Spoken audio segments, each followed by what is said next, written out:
Hello and welcome to the Oakland County Megacast. I'm Tyler Keefe in the studios of our flagship stations 89.3 Lakes FM and Civic Center TV. In addition, today we're on Birmingham Area Municipal Access. Both of our TV stations, Comcast Channel 15 and AT&T Channel 99. On the radio, of course, here 89.3 Lakes FM, as well as 88.1 WBFH The Biff out of Bloomfield Hills. We're also on the web, civiccentertv.com. Click on our Watch Live link, or watch on the small player at the top right of our homepage, as well as on our Facebook pages today, facebook.com/CivicCenterTV15 and facebook.com/LakesFM. And as always, joining me from her home studio in the city of Keego Harbor is Ronnie Dahl. Hey, Tyler, how are you? Did you stay up and watch the draft? I did stay up and watch the draft. I'm very satisfied with the Lions' decision at number 7. I was getting a little bit afraid there as some of the reporters on ESPN were like, look at this. They need skilled guys, okay? They got a decent offensive line, but they need to take a wide receiver. And I'm sitting there putting on my Matt Millen mustache yelling, no, you need to take a tackle, and it took Penny Sewell. So got very lucky there to have that kind of a talent fall to them there. And actually there's been reports that a couple of coaches around the NFL had said that he is a Hall of Fame level talent, or they think he will develop into that. So could be a very good draft pick for the Lions as we look into the future. And I will say, checking out social media, it seems everyone kind of agrees, or at least the general public. I don't know if you saw the Detroit Lions, their tweet behind the scenes when they got him as their draft pick, and everyone went crazy. So it kind of spreading its way through social media there. And but is this a year? Is it enough? You know, it's like, or is it going to just be the Lions as usual? I don't think that this one piece is enough to really turn things around. I don't think that Penny Sewell is that kind of a game-changing player. Definitely is for their offensive line, and it definitely shows a change of philosophy, whereas the last several administrations of general managers and head coaches for the Lions probably would have gone for a more sexy pick there with a wide receiver and maybe one of the available quarterbacks. Going for the safe pick there, really shoring up that offensive line is the safest decision. It's the smartest decision, and it is a patient decision as they're trying to do this rebuild smart. And if anything, it's a testament to Brad Holmes and to Dan Campbell coming in, and should be a reason for some confidence, although careful confidence, from Detroit Lions fans. So I will say, Tyler, you're kind of just now speaking a foreign language. I'm like, blah, blah, blah, blah, blah. All I care is, do they win? And is the tailgate party fun? And ultimately, I think it's gonna lead to more wins, and it will lead to, therefore, better tailgate parties. But I will say, so my husband had to cover it last night as well. But so many people went to the ceremony from here. The super fans, as they call them, Ron Cracchiola was there. I saw him on TV. Looks like they had a great time. So many people really supporting this decision by the Detroit Lions. And I will say it seemed like you guys had fun yesterday on the show talking about the Lions as well. Yeah, it was a lot of fun talking with Woody and talking with Matt Derry yesterday to preview the Lions last night, because like every year, this is, and many people beyond our show and beyond our discussion yesterday have said this is the Super Bowl for the Detroit Lions. We've never been to a Super Bowl. Draft day is the one day where we have chances to pick up some major wins. So it really was a big celebration of a day for the Detroit Lions fans, and having them take the smart pick yesterday at number 7 is something I think is very welcome in the Lions fan community and a reason for some excitement, although we're still very early on in their rebuild. Don't get too excited. The Lions have taught us that. No, never get too excited. Never be happy. You know what? They've also taught us about hope. And I will say, watching them in Cleveland last night, really just seeing a large crowd, it kind of took you for a minute. Like, were you looking at it like, wait, is this year? Last year? What? And then you start to see people with masks, but you also wonder, what were the protocols for people to be able to participate and the things that go on, because we are still in the middle of a pandemic. Yeah, it was good to see that they had an in-person ceremony, and to see, even though it was very different, that they were able to modify things and still make it a fun and somewhat traditional event there in Cleveland last night and throughout the rest of this week as they complete the draft, while still doing so safely because the pandemic continues on. So with that, Tyler, also, we had touched on this yesterday, just before we came on the air. The governor, of course, had the press conference talking about their challenge that they're giving to all Michiganders to try to get us back to normal. So we can kind of jump in to some of the headlines, just so we can kind of clarify some of the points that the governor made yesterday. She unveils the plan to tie Michigan vaccination rates to easing the COVID-19 rules. So the governor outlined the plan that ties specific vaccination levels to rolling back COVID-19 restrictions during a news media event Thursday morning. So the announcement mirrors the state's goal of vaccinating 70% of all Michiganders 16 and older, but comes as Michigan continues to grapple with the nation's worst pandemic outbreak. So Whitmer outlined the 4 steps to gradually ease some of these restrictions. So we'll jump into them here for you. So 2 weeks after 4.5 million Michiganders have received their first vaccine dose, the state is going to lift requirements and employers mandate employees work remotely where feasible. Then 2 weeks after 4.9 million Michiganders have received their first vaccine dose, and again, we're looking at those that are eligible. So it'd be about 60% of the eligible population. The state is going to increase indoor capacity for sporting events, conference centers, banquet halls, and other similar facilities to 25%. The state is also going to increase capacity limits at gyms to 50% and lift curfews on restaurants and bars. So then 2 weeks after 5.3 million Michiganders have received their first vaccine dose, the state is going to lift all indoor capacity restrictions and relax limits on social gatherings. That is going to be a huge one. And then 2 weeks after 5.7 million Michiganders have received their first vaccine dose, that is, if we reach that 70% number that she's trying to reach, the state is going to rescind the health department's face mask and gathering order and stop issuing similar rules unless unanticipated circumstances arise. That's the big asterisk there. Your thoughts on this, Tyler? I know we kind of touched on it yesterday, but we know that I think this is really aimed at trying to motivate those that haven't yet received the vaccine to get it, as a way to say, this isn't about you, this is about the community. Yeah, I think that's the biggest factor going into this. And my question with this, and really my only question with the metrics here, is why 2 weeks after at each of these points after the first vaccine with these numbers and not the second shot, considering that 2 out of the 3 vaccines that are currently available are 2-dose vaccines, and you don't have that full protection until about 2 weeks after that second vaccine. That's my only question here, but I do like that it has more of a gradual nature, that is incentivizing in some ways than others people to get out and get vaccinated if they have delayed doing so, or if they're apprehensive to do so, and something like this could push them over the edge to be willing to get themselves vaccinated. I think that this is a positive. And on top of that, I think it's something that can be appreciated by people across the aisle, both Democrats and Republicans, as many people on both sides of the aisle have been asking for something like this along the way. We know we've spoken to John McNamara from the Michigan Restaurant and Lodging Association numerous times, who has noted other states having more gradual metrics-based restrictions in place, that if this happens, these restrictions will be reduced to here. If they go up to this point, they'll be increased to this. And this is something that fits that model. I think will satisfy a lot of the business community, those across the aisle from Governor Whitmer in the Republican caucus, and motivate people to potentially get vaccinated if they haven't already done so or have been apprehensive. So overall, a lot of positives here.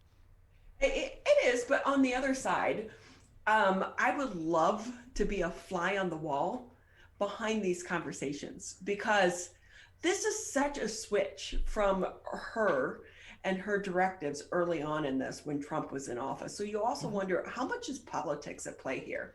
Because everyone's been asking for benchmarks all along.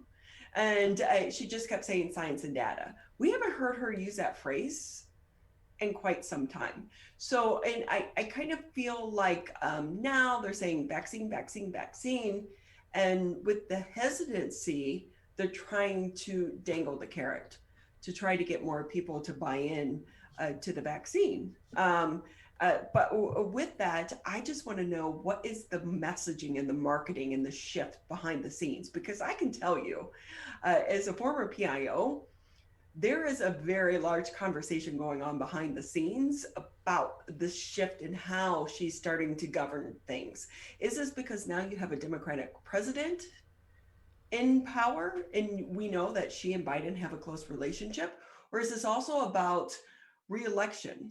She is already thinking about re-election, and her numbers have taken a dip recently. Yeah, I think that's the biggest factor here. And that just from my own analysis and trying to think about why this shift that we saw going into this most recent spike, and certainly now with a more tiered and gradual approach that's based on specific metrics, why that sudden change happened. Because it was very sudden. It wasn't a gradual change. It was not really justified in all great detail or in any detail by the governor or her administration. So that's still a question there, and I think that the biggest arrow that's pointing there is pointing toward re-election, because her numbers, as you've said, have taken a dip over the last year. Confidence in the governor on both sides of the aisle has been, especially on the Republican side of the aisle, has definitely taken a significant dip, and on the Democratic side too, with some people that are frustrated, has taken a dip. So the governor, if she wants to get reelected, is needing to put herself in a position to have a viable run, and these are the kinds of things that could potentially help with that. She won't say that, but I think it's that if there's any major factor there, reelection is going to be it. Every politician has one goal in mind before anything else, and that's get reelected. And we'll get more into this. Dave Boucher is going to be on with us a little bit later in the show. Of course, he is the government reporter for the Detroit Free Press. And so we'll look for a little bit more of his insight on this topic coming up. And also Robert Gordon, former health director, did testify yesterday and try to get his take on that as well. Because we both know that the governor's press conference seemed to come out of nowhere. Was this kind of a behind the scenes shift to try to take focus away from his testimony? So we'll talk to Boucher about that a little bit later here in the Megacast. Also with that, how did Oakland County spend $256 million in the pandemic assistance? Well, they spent that money in federal and state dollars over the past year to assist residents, businesses, schools, and communities in battling the COVID-19 pandemic. So last year, the county did receive $219 million in federal coronavirus aid, relief, and economic security, the CARES Act, which we continue to hear so much about, along with nearly $40 million from the state of Michigan to help respond to the pandemic. Money which is greatly needed, especially for our small businesses here in the area. So on Thursday, the county, though, launched 2 dashboards showing how all of these dollars were spent. So the data can be broken down by grant type, industry, and local government, as well as in total, the county awarded grants to more than 15,000 local businesses, which employ about 65,000 people, 22 local chambers of commerce, 57 cities, villages, and townships, 278 nonprofit organizations, 31 veterans service organizations, and 28 local school districts, as well as retailers, restaurants, community centers, and more. So over 7 million of these dollars were used to directly assist 6,000 residents through the micro grant program, over 1,500 residents through the rent, mortgage, utility assistance program, and 120 musicians in collaboration with the Arts, Beats, and Eats Foundation. So I do like that they're doing this dashboard so you can track how are they spending the money. Where is it going? Because I know, like we had the conversation yesterday, Tyler, with the county commissioner, and they like to say, this is grant, it's federal grants. People, this is not free money. It doesn't matter if it comes in a form of a grant, but if you have federal, state, or local, it's tax money. We are paying for it. Please keep that in mind as we continue to go forward. If we're going to put this huge $1 trillion tax bill on the backs of generations to come, let's please be spending it wisely. Yeah, and that's why it's a good thing that Oakland County has put this information out there with specifics, with specific industries, with specific cities and villages and townships, pointing to the number of organizations in different sectors that they've provided funds to. We need to know where this money is going and know if it's being spent properly and being spent in a way that's not frivolous but is helpful to the community. If the goal here is truly to drive the economy and get those dollars back into the economy, back into the tax base, and then ultimately be able to pay not only this off but improve our communities, then we need to know where that money is going and need to know it's being spent. It's being spent properly and being spent smartly, and that's not only at the county level, but at municipal levels. For municipalities have received federal grants through Oakland County or through other means, as well as at the federal level also, to make sure that those that are doing just fine, those multinational corporations that have been making mega profits during this pandemic, aren't getting a large sum of federal money during the pandemic, when this is supposed to go to those that are struggling to keep their businesses afloat, to keep their families afloat, so that they can continue to contribute to the economy. So I'm not sure if you saw this. The CDC eases rules for cruises, making mid-July trips possible. So cruise ships that have been docked for more than a year could restart sailing in the United States waters by mid-July. That's according to the Centers for Disease Control and Prevention. After several meetings with cruise lines, the CDC clarified several requirements in its framework for conditional sailing order, which outlined the steps that cruise companies had to follow to resume operations here in the United States waters. So the agency said it's going to let the companies skip test voyages if they attest that 98% of the crew and 95% of passengers are fully vaccinated. So previously, the agency required cruise lines to give 30 days notice before starting a test cruise and to apply for a conditional sailing certificate 60 days before a planned regular voyage. That got way too confusing. So the agency has now come up with these new guidelines, and they have also eased its pre-sailing testing requirements for fully vaccinated passengers and crew, allowing them to take a simple viral test instead of the PCR test, which takes longer to get the results back. We know the cruise line industry has been hit extremely hard throughout the pandemic. But it's really interesting to me about this is so many of the cruise ships sail out of the state of Florida, which now has a new, it's basically like a new ordinance in place that says that if you do business in the state of Florida, you cannot mandate vaccinations if you receive any type of government funding. So it's going to be interesting how they navigate these choppy waters going forward there, Tyler. Yeah, especially with that, with the relationship there between this now federal guideline from the Centers for Disease Control and Prevention versus state ordinances and state laws there in Florida. Will these cruise ships sacrifice being launched out of Florida in order to continue their business under CDC guidelines without getting in the murky waters there, or will they continue to operate out of Florida and deal with the state government there instead of the federal government? Who knows?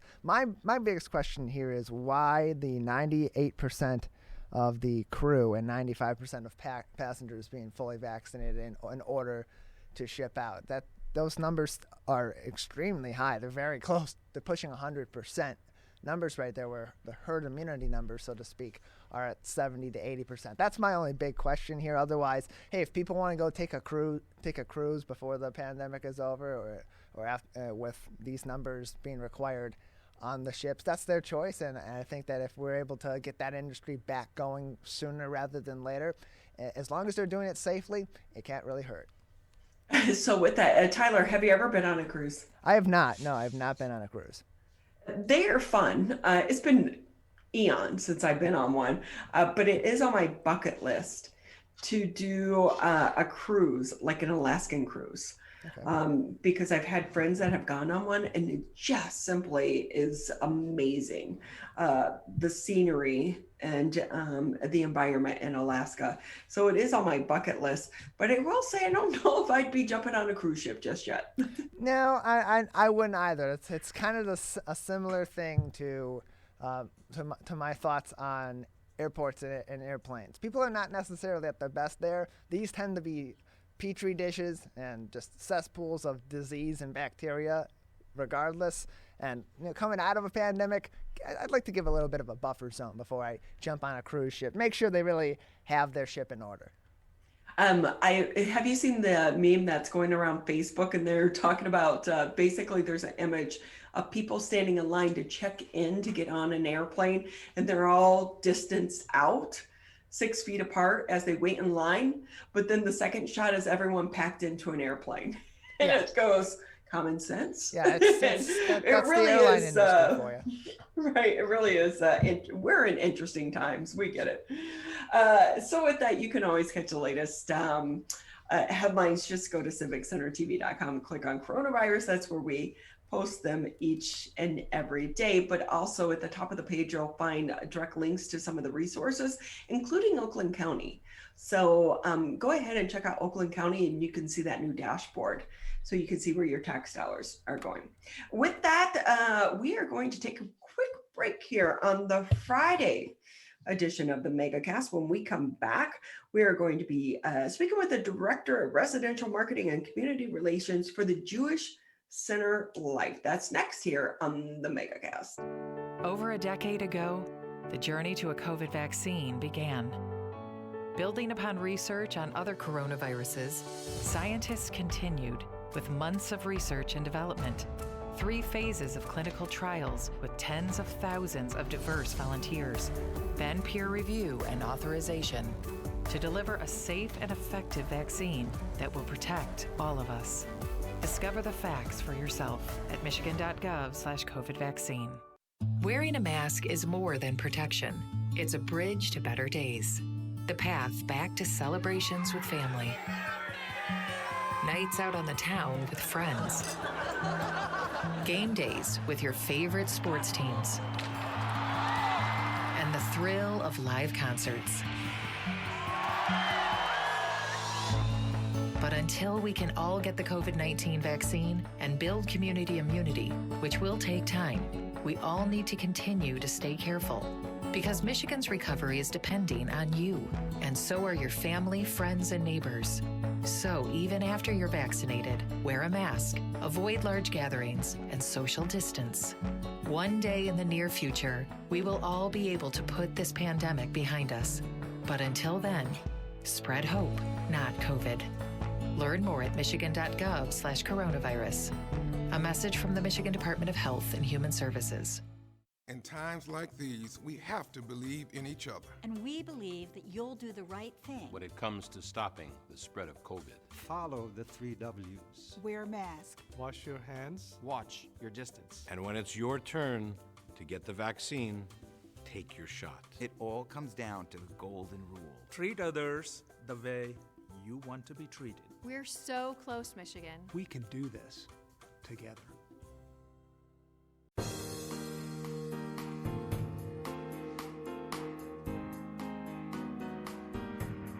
As always, we want to say thank you for taking time out of your Friday to be with us here on the Megacast. For those that may not know, this show actually grew out of the pandemic. So when we talk about silver linings, the Megacast is one of them. Tyler and Dave Scott started the show all the way back this last March 2020, seems so long ago, as a way to try to keep the community informed on the ever-changing news coming out of the COVID-19 crisis. They expected it to last maybe a couple weeks, maybe a month, and here we are more than a year later, and we're not out of the crisis yet, although there is hope on the horizon. But one of the communities hardest hit throughout this entire time has been that of our seniors. How have some of these agencies that support our seniors been surviving? What is it like behind the scenes? To talk more about this and so much more, let's bring in Tracey Proghovnick. She's the Director of Residential Marketing and Community Relations for the Senior Life. So great to have you with us, Stacey. We appreciate your time this morning. Thank you for having me. It's so nice to see you both. How are you and your team doing? We're more than a year into this now. Oh, wow. Well, like for everyone, it has been quite the year, and I'm pleased to say that we are, coming out on the other side of it stronger and happier and joyous as ever. Our residents, the resilience that I have witnessed over the last year in our older adults, in my almost 25 years of working in this industry, I'm just still floored by what I've seen. I've learned a lot of lessons from our older adults during this pandemic. So many of them have been through other very big challenging crises in their time, such as the wars. We have residents here that have lived through the pandemic from the early 1900s. We have several residents that are over 100 years old here at Jewish Senior Life and remember it, as well as the Great Depression. So not to say that they certainly didn't take this one very seriously, because now they're older. Perhaps they have other physical challenges, cognitive challenges they're dealing with now. But I think we all really learned a lot from how they handled it. So with that, Tracey, what a fascinating time for you, and how lucky you are to be able to hear some of those stories. I've always said that. I've worked for Jewish Senior Life for over 22 years, and the rich history that I have learned firsthand from our older adults has been something that I never could have imagined being part of my life. And hearing the stories face to face and meeting people's families, how they survived World War II in particular. Many of our residents over the years have been Holocaust survivors. And hearing their stories of survival is something that, you see in movies, you see on TV, but to talk to someone face to face in person about their story is, it's life-changing. It really kind of puts our life and our struggles in a little bit more perspective. Before we talk more about their life stories, though, Tracey, we do know that some of our senior centers have been hardest hit throughout this pandemic. How have you and your team over at the Jewish Senior Life Center been able to manage from the very beginning stages to where we are now? So we took the stance of highest level of security, in the sense that we stopped admissions, we stopped visitors. We, across our 867 apartments on 2 campuses, we were at one end of the spectrum, which sometimes during the pandemic we thought, wow, is this the right thing? Should we be allowing admission? Should we be doing things that we are permitted to do by the state and by the CDC and by the MDHHS? Or should we stick to where we're at, which is mitigating, any possible exposure and limiting exposure and any risk? And we did that. We stayed the course, and we felt that it was the right decision. And because of that, we've had very few cases and very few people affected. So in the end, it was the right decision. But as you mentioned before we started speaking, the emotional toll that it takes on people to be isolated is challenging. And when you have an older adult who has an apartment who can't come out of it, we had to become very creative, and we did. We had activities at our residents' doors, face-to-face with program coordinators. We have created a TV station that goes right into our residents' apartment, so they can turn on the JSL TV station. We do radio shows over our loudspeakers now. We do exercise shows over the loudspeakers. So we just, like everyone else has done, we had to adjust and change what we were doing for people. We had to also consider the emotional toll. We have social workers in all of our communities, which is something that we feel very, very fortunate to have. And we had assurance calls every single day to every resident at Jewish Senior Life. And helped with any additional resources that we needed to provide to help our residents through this really difficult time. It really does take a village. But I'm so happy to hear that you, from the beginning, were also addressing the emotional needs of so many of our seniors, because we hear about so many organizations, they're going virtual. But we know with our seniors, there is that divide, the technological divide with so many of our seniors, that some of these resources aren't available to them on a computer, or they're just not comfortable using the computer. That's true. And in fact, I think you mentioned earlier some of the silver linings. One of the silver linings we have seen is that our residents have been more willing to take that technological challenge on. And so many of our residents who prior to this would not even consider a Zoom meeting or a FaceTime visit with their loved one, or even texting, we've seen that change tremendously. And we've been able to provide training, and we've been able to utilize our programming staff to assist our residents who are unable to utilize the technology.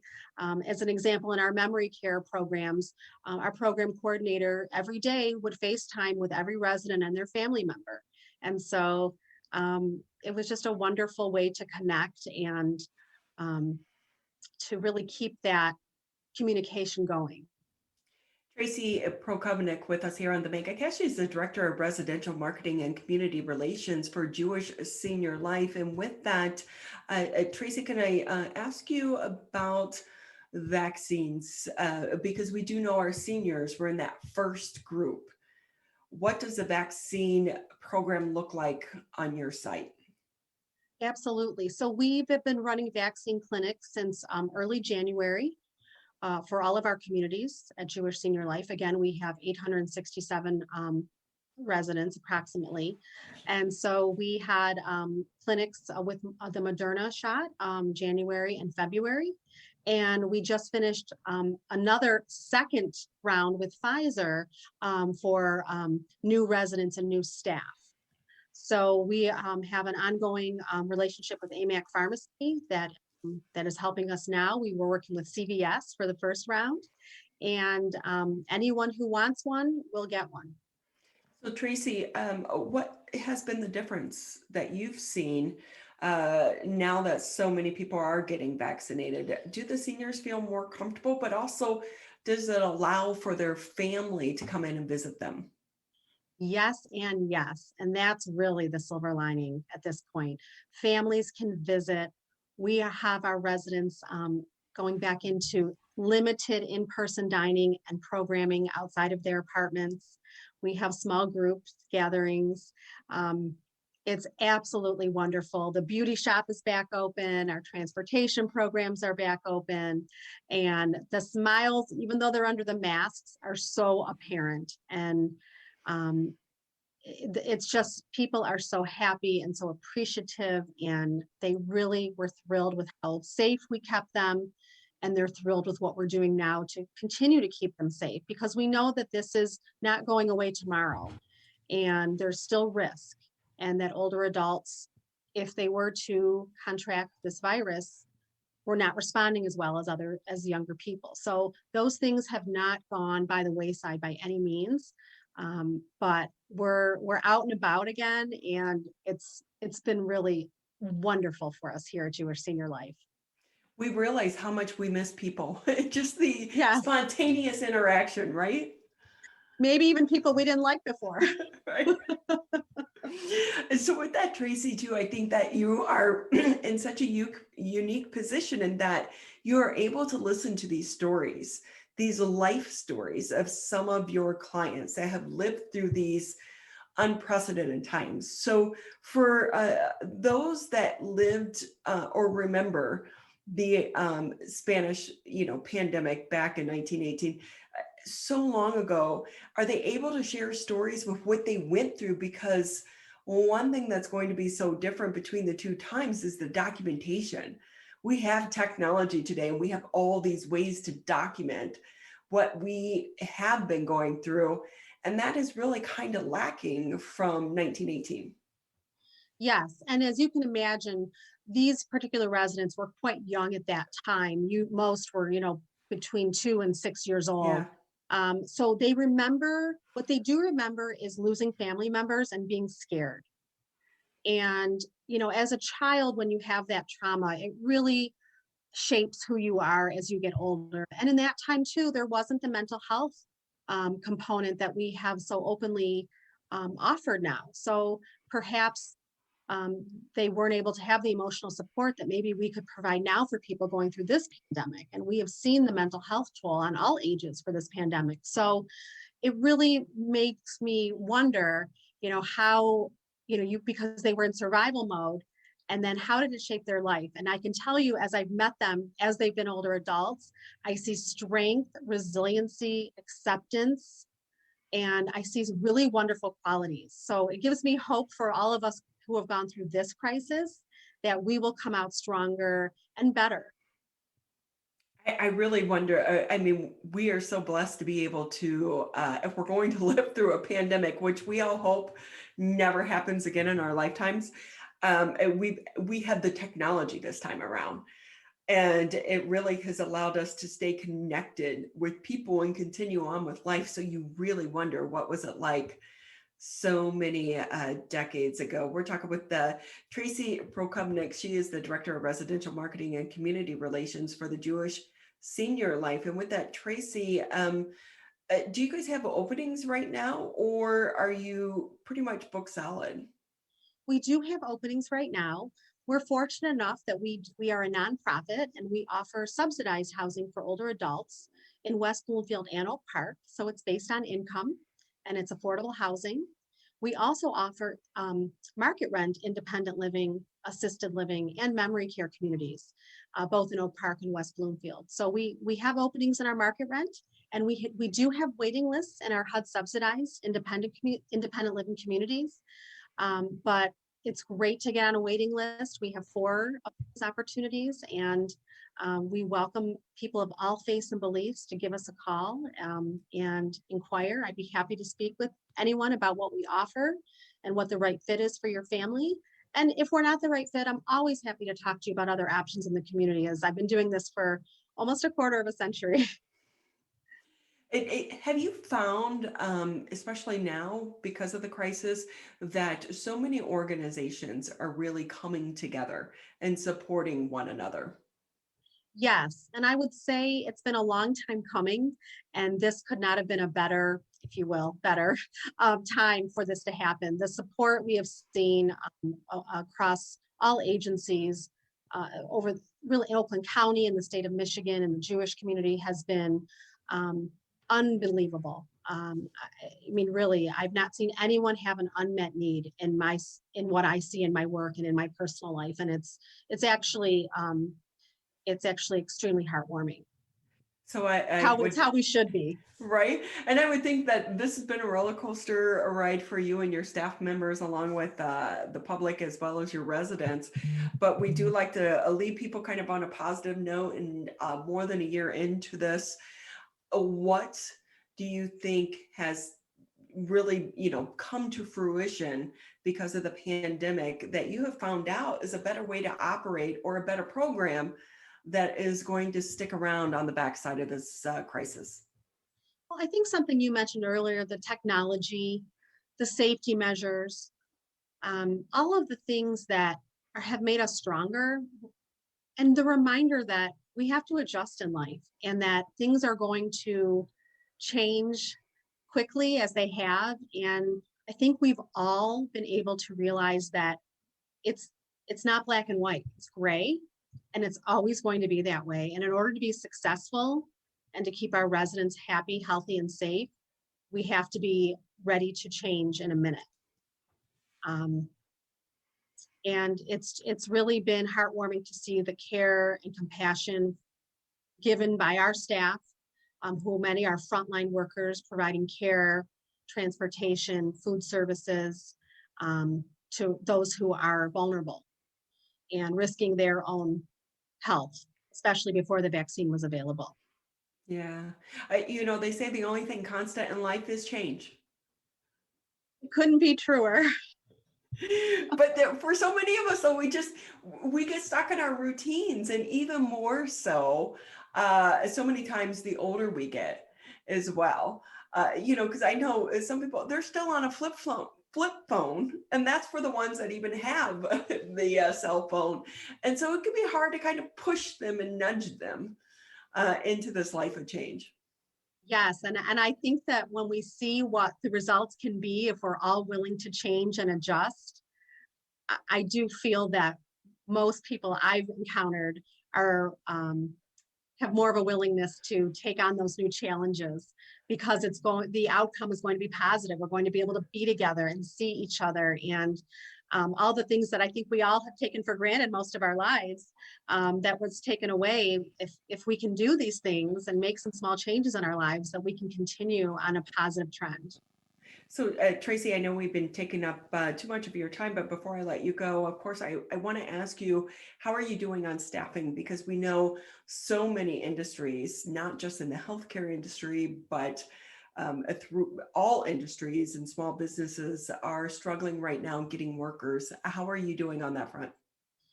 So that's a great question, and it is a challenge. We're doing pretty well considering what's going on industry-wide and nationwide.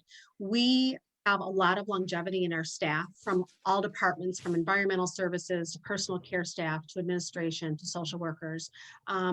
We have a wonderful team, a wonderful executive team that treats us very well and takes great care of the staff. And so it makes us want to be here. As I mentioned, I've been here 22 years, and many staff have been here 10, 15, 20 years as well. Needless to say, we're always looking for additional wonderful staff who love older adults, and we'd love to meet with them if they have any interest. Well, and just imagine the stories and the life lessons that you can get on the job working for the Jewish Senior Life. So with that, Tracey, we want to say thank you again for your time. We so appreciate it. Thank you so much for having me, and be well. Thank you. Before we say goodbye, what's your website if people want more information? Sure. JSLMI.org.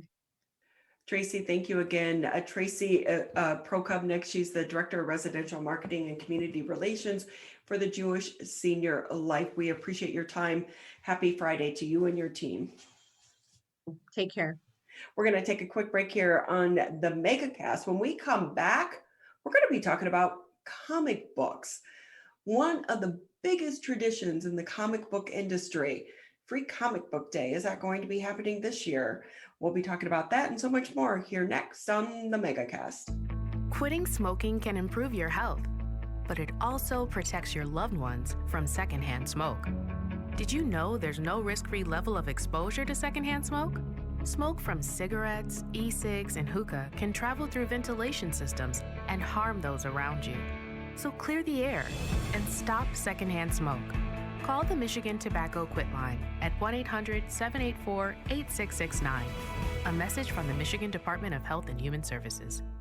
I want to get back to seeing my grandbabies every Sunday and smothering them with big hugs and kisses. I want to get back to football games with my boys. I want to get back to feeling and touching, connecting with the people around me. I want to get back to family dinners and my grandma's mac and cheese. I want to get back to real grocery shopping, taking my time, walking down every aisle, smelling the tomatoes and melons, having a free sample or two, or 3. COVID-19 has changed how we live and how we feel. But now, there are vaccines. And they are the first step that let us get back to feeling optimistic about the days ahead of us. It's okay to have questions. Is it safe? Should I get it? Should I wait? Now, get the facts. Learn more at getvaccineanswers.org so you can make an informed decision when vaccines are available to you. Brought to you by the Ad Council.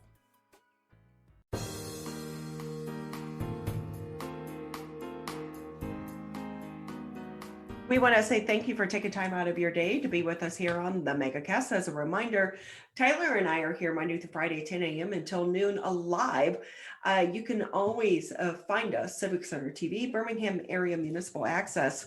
If you have a cable, You will find the show, Channel 15 on Comcast, 99 on AT&T, but we also put the show on the radio. So if you're out driving around, tune in at 89.3 Lakes FM, 88.1 FM The Biff. And then today we are also live streaming today's edition of the Megacast on Civic Center TV and 89.3 Lakes FM on our Facebook page. So you can find us there as well. For so many people, Free Comic Book Day is a day that you mark in your calendar and you don't miss it.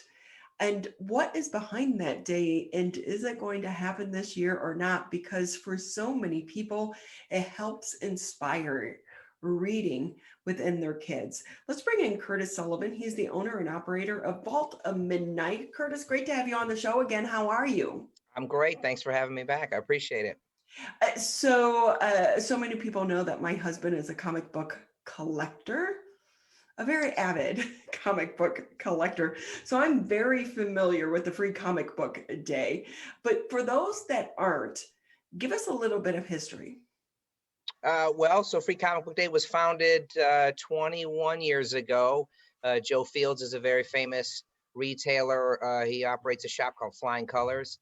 He's a great comic book retailer, and he had an idea to do a big event to market comics and share comics with a wider audience. And here we are so many years later. Super exciting event. It's one of our biggest events every year, every time. Lines around the block. The excitement is just awesome. So yeah, we love it. So what is it about the free comic book? Is it just one book, one story, or are there various books? Yeah, so there's many different publishers in comics. Most listeners probably or viewers probably know Marvel and DC, your Captain Americas and your Batman, but there's so many other publishers out there. So on average, there's probably about 75 free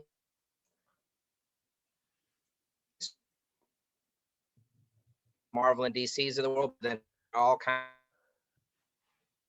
of properties and manga properties. So a lot of things for folks to choose from. Stuff for kids, teens, stuff.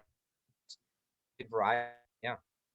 So with that, Curtis Sullivan with us here on the Megacast. He's the owner and operator of Vault of Midnight. And Curtis, is Free Comic Book Day happening this year? Because was it on hold last year? Yeah, so last year it was a little different. So normally it's one day. It's the first Saturday in May every single year. That's the date it's always been, with the exception of last year. And they moved it till later in the year, June, July, and we spread it out. So we kind of did Free Comic Book Wednesdays for a couple of months, for 2 months, to kind of like mitigate the crowds and, still kind of do a Free Comic Book Day thing, but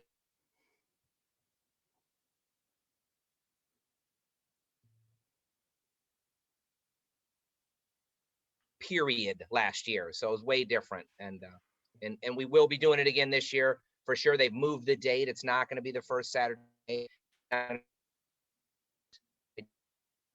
Hey, Curtis, if I can ask you, I think when you kind of move around, your internet signal goes in and out and we get a bit of delay. So, and that's okay.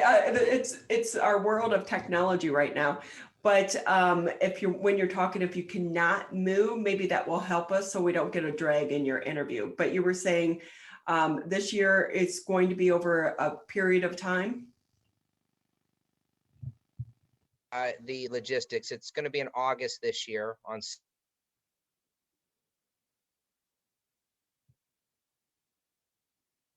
We do one day, we may spread it out over many weeks.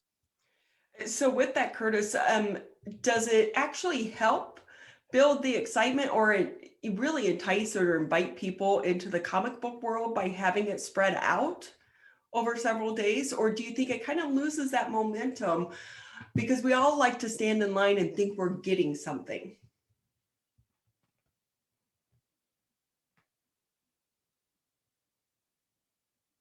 And there's other free giveaways, and sometimes we'll have entertainment.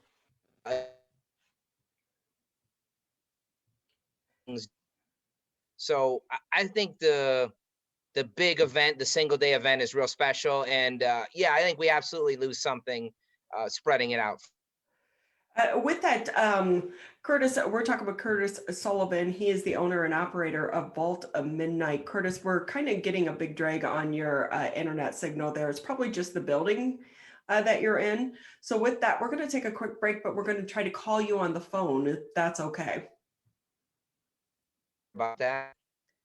Okay, we're going to take a quick break here on the Megacast and try to give Curtis a call back on the phone. This is the Oakland County Megacast. Over a decade ago, the journey to a COVID vaccine began. Building upon research on other coronaviruses, scientists continued with months of research and development, 3 phases of clinical trials with tens of thousands of diverse volunteers, then peer review and authorization to deliver a safe and effective vaccine that will protect all of us.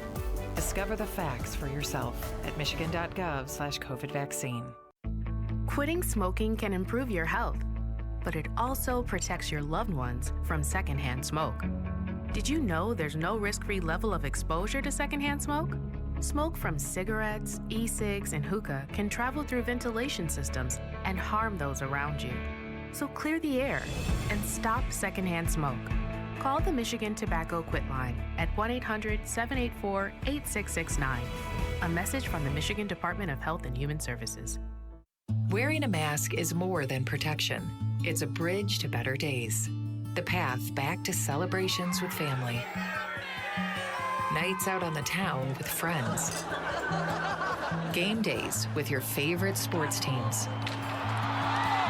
And the thrill of live concerts. But until we can all get the COVID-19 vaccine and build community immunity, which will take time, we all need to continue to stay careful.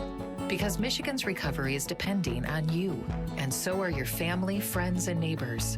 So even after you're vaccinated, wear a mask, avoid large gatherings, and social distance. One day in the near future, we will all be able to put this pandemic behind us. But until then, spread hope, not COVID. Learn more at michigan.gov/coronavirus. A message from the Michigan Department of Health and Human Services. Finally, I just got my COVID-19 vaccine. I registered with my local health department and they called me. I got mine at the pharmacy, and my neighbor got hers from the hospital. I'm not a techie person, so I called the COVID hotline, and they helped me schedule an appointment. Get vaccinated with the first vaccine you can. Protect us all. Learn more at michigan.gov/COVID vaccine. COVID-19 has caused many families to fall behind on finances and on groceries. But you're not alone. You shouldn't have to worry about putting food on the table. My Bridges offers access to quality food and income assistance to help families across the state get the food support they need. It's easy to apply and easy to start shopping. Apply for services at michigan.gov/MIBridges. A message from the Michigan Department of Health and Human Services. I want to get back to seeing my grandbabies every Sunday and smothering them with big hugs and kisses. I want to get back to football games with my boys. I want to get back to feeling and touching, connecting with the people around me. I want to get back to family dinners and my grandma's mac and cheese. I want to get back to real grocery shopping. Taking my time, walking down every aisle, smelling the tomatoes and melons, having a free sample or 2 or 3. COVID-19 has changed how we live and how we feel. But now, there are vaccines. And they are the first step that let us get back to feeling optimistic about the days ahead of us. It's okay to have questions. Is it safe? Should I get it? Should I wait? Now, get the facts. Learn more at getvaccineanswers.org so you can make an informed decision when vaccines are available to you. Brought to you by the Ad Council.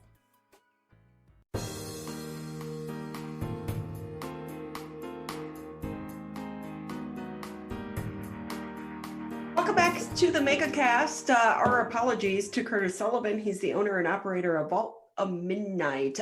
We will say, look, we are all experiencing technical difficulties throughout the past year as we all shift to do so many things virtually, and that includes here on the Megacast. Sometimes it's just your location.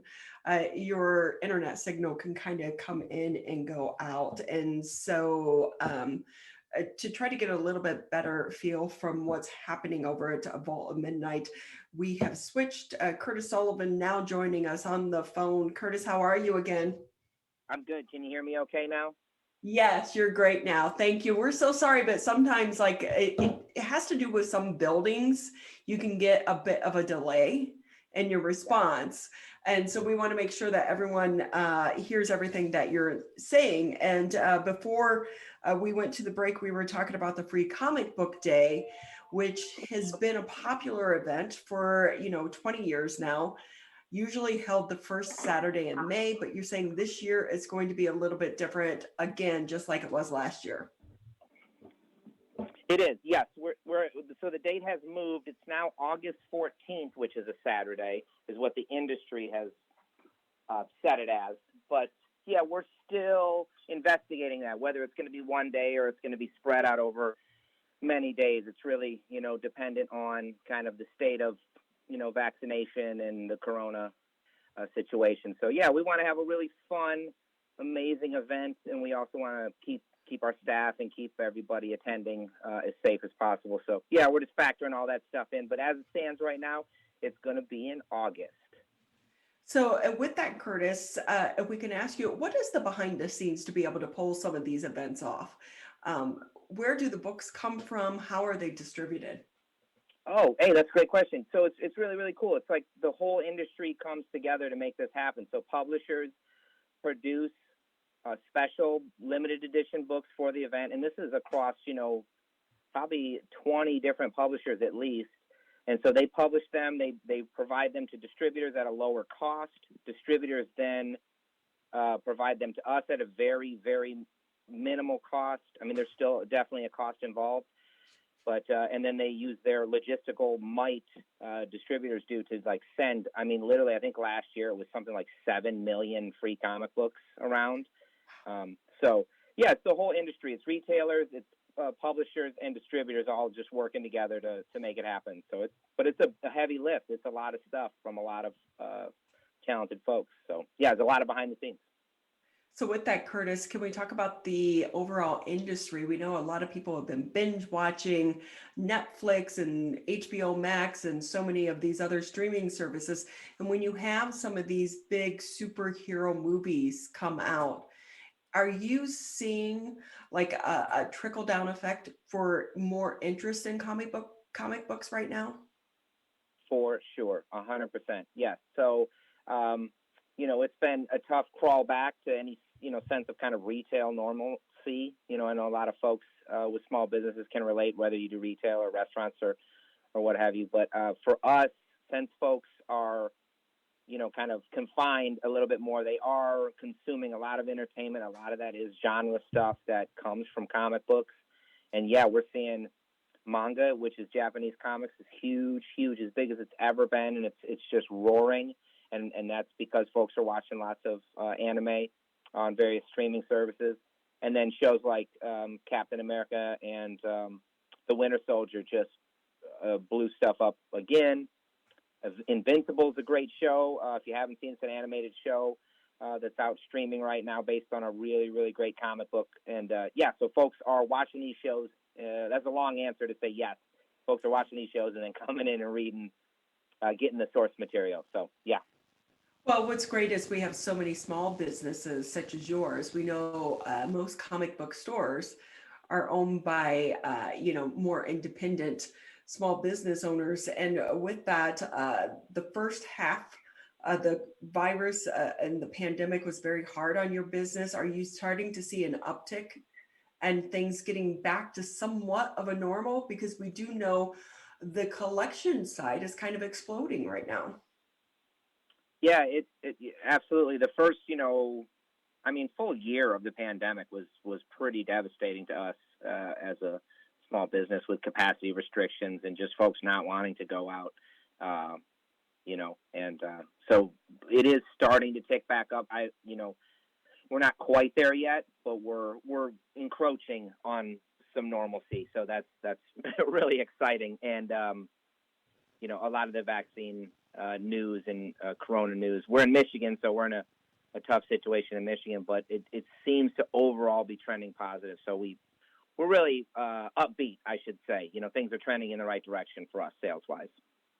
How important has online sales been for your company throughout the pandemic?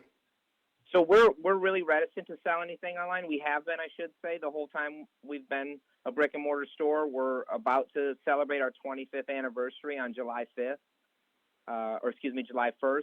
And so we've always just kind of put all our eggs, if you will, in that basket. We want to do brick and mortar retail as good as we can and really create an experience for folks that we think you just can't get online. Having said that, the pandemic came around, and we were forced to create a web store, and it's the first time we've ever done that.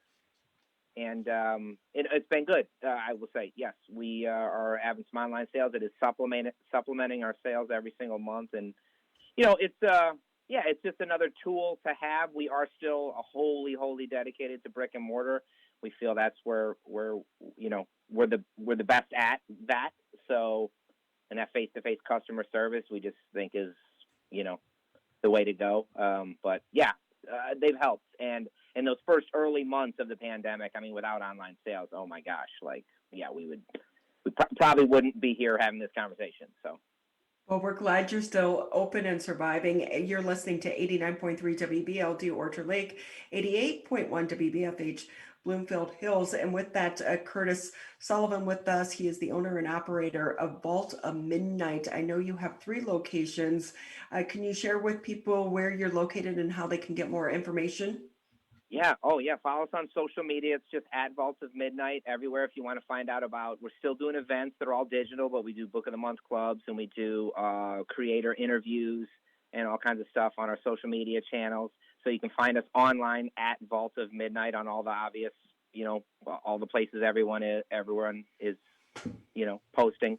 And you can find us in Ann Arbor, Michigan, right downtown, in Detroit, Michigan, right downtown, and Grand Rapids, Michigan, right downtown. And our web store is vaultofmidnight.shop. So if you can't make it to one of our locations, check out our web store. We think we've done a really good job kind of curating stuff. So even if you're not super familiar with comic books and you want to read some cool stuff, you want to jump in for the first time, we've sort of created the site in such a way that we think even new readers can find interesting stuff. We highlight things we think are really accessible and cool. So I'm with you though, Curtis. I still like to go to the bookstore and just browse the aisles. There's no replacement of that online. I feel you. It's the best. I just read recently that one of the last surviving video chains just closed. The video rental chains closed. And I know I'm really old, but I just lament that. I used to love wandering around, Blockbuster or whatever, just looking for a movie. I know that's ridiculous to say out loud, with streaming services, but it's a good time. I'll miss it. Hey, Curtis, we won't judge you or even try to put a number on your how old you are. Thank you. Curtis Sullivan with us. He's the owner and operator at Vault of Midnight. Please continue to support our local businesses, and we'll look forward to joining you in August for Free Comic Book Day, because I know my husband will be in line. So, Curtis, best of luck to you and your team right now. Hey, thanks so much. I really appreciate you having me on and, talking about this stuff. It's really, really cool and appreciated. And like I said, follow us on social. We've got a really, really big announcement coming up for our 25th anniversary. And, there's a lot of cool news. Stay with us. Thanks for having me. You're so welcome. We're going to take a quick break here on the Megacast. And when we come back, we are going to be talking politics with one of the best government reporters here in the state of Michigan. That's next here on the Megacast. Right now, our country feels divided, but there's a place where people are coming together. I was nervous to talk to someone so different than me. Me too. Love Has No Labels and One Small Step are helping people with different political views, beliefs, and experiences connect through conversation, and it feels good. This conversation gives me hope. It gives me a lot of hope, too. Take a step toward bringing our country and your community together. Start a conversation at lovehasnolabels.com/onesmallstep. A message from StoryCorps, Love Has No Labels, and the Ad Council.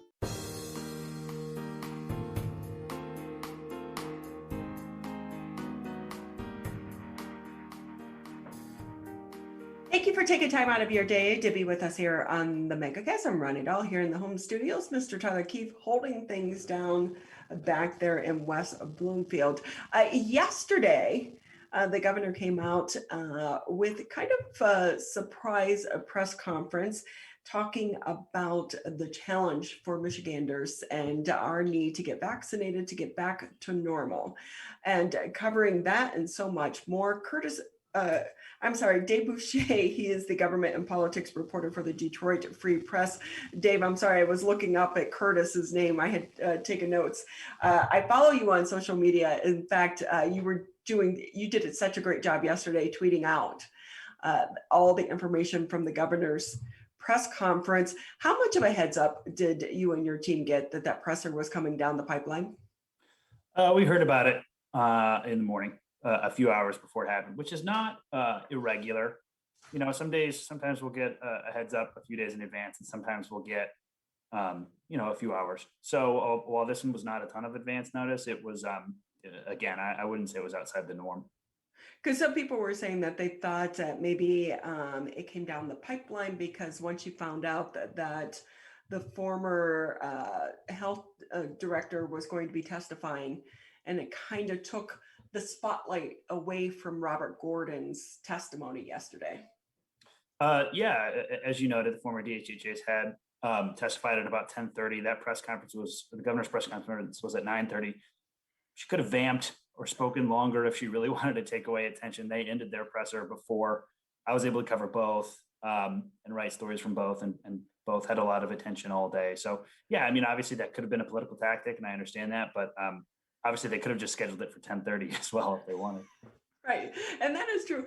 So with that, Dave, though, when you're talking about that and balancing your schedule, give us a little bit what it's like behind the scenes as a reporter under deadline when you have these events so close to being back to back. Are you basically writing your story as the press conference is going on, because you're also having to tweet, or you're writing your print story off of your tweets?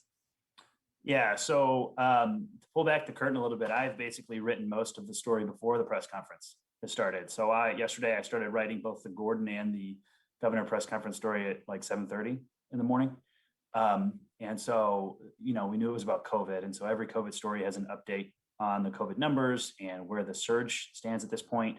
And then, we had a little bit of background on the history of the governor kind of clashing with the legislature over COVID orders. And then in real time, I update the story and tweet. And I have an excellent, really helpful team of very talented reporters and editors who help me and send me feeds. Our COVID reporter, our health reporter, Kristen Jordan-Shamus, is fantastic. And so she helps add additional context and information about surges and the hospital capacity, that sort of thing. And then again, same thing for background for Robert Gordon. That hearing yesterday was a long time coming, and there were rumors about what he may or may not say. And so you kind of just prepare for anything. And then as soon as you hear what he says, you go with that. Yeah, I think people would find it fascinating, like you're juggling all of these balls, because it used to be in the olden days when it came to print journalism, you didn't have the deadlines that maybe some of the broadcast journalists had, but now your deadline is now, and that can really make for some tough time management situations. Yeah, to your point, typically, especially in a news conference with the governor like yesterday, where she made a fairly large announcement, I would like to have the story published before the press conference is over. And we did that yesterday, which is such a difference than in the past. And another nice part of that, though, is that you get to update constantly. So we can publish a story and then immediately post additional context for that story. It's a highly competitive atmosphere. Obviously, you want to be right as opposed to first. But it's an ever-present challenge for us. So Dave Boucher with us here on the Megacast. He is the government and politics reporter for the Detroit Free Press. And with that, Dave, how important is it to have sources throughout this time to kind of give you a heads up as to what is coming down the pipeline, so to help you prepare for these tough deadlines? Yeah, I mean, sourcing is the lifeblood of journalism and what we do. A lot of it, though, is just teamwork and planning and organization, which is, kind of ubiquitous. That's not unique to journalism. But working within the structures that you have and the team that you have to prepare for these sort of events is certainly useful. But yeah, sources giving you a heads up or tips or context is crucial in any aspect of reporting, not just breaking news, but enterprise and investigative reporting as well. So you're a person who has a lot of sources. And when it comes to the Republicans and the Democrats, the governor's announcement yesterday and really her handling of this latest surge, we're seeing support from the Republican side, which we're not used to throughout this COVID-19 crisis. Yeah, it's interesting. It's kind of from like legislative leaders, Republican legislative leaders, we've seen them in the past say that like they applaud the governor for not instituting new regulations, but they're also like yesterday, Senate Majority Leader Shirkey kind of gave like a backhanded compliment to be like, we wanted this a year ago sort of thing. And at the same time, the Michigan Republican Party's stance has not changed at all. They are completely blasting anything the governor does, even if it's something that the highest ranking Republican official in Michigan says is a good thing. The Republican Party still comes out and says something about it is wrong. So, but you're right. There are supporters of the governor too who wanted her to put in new restrictions, and she didn't. So I have to ask you your thoughts on the governor's new plan, the Vaccination to Normal Challenge. Does it have legs? Yeah, I think that's a really good question. The governor is she's put all of her eggs into the vaccination basket before. And so it wasn't a surprise to see her come out with a plan and the health department come out with a plan that relied heavily on people getting vaccinated. It'll be interesting to see if and when Michigan kind of hits this point where all the people who really wanted to get vaccinated have already gotten vaccinated. And the demand is already starting to drop compared to the supply. Throughout the entire pandemic up to about now, the demand far exceeded supply. But once the state opened up on April 5th, to anybody being eligible for a vaccine, that's kind of shifted.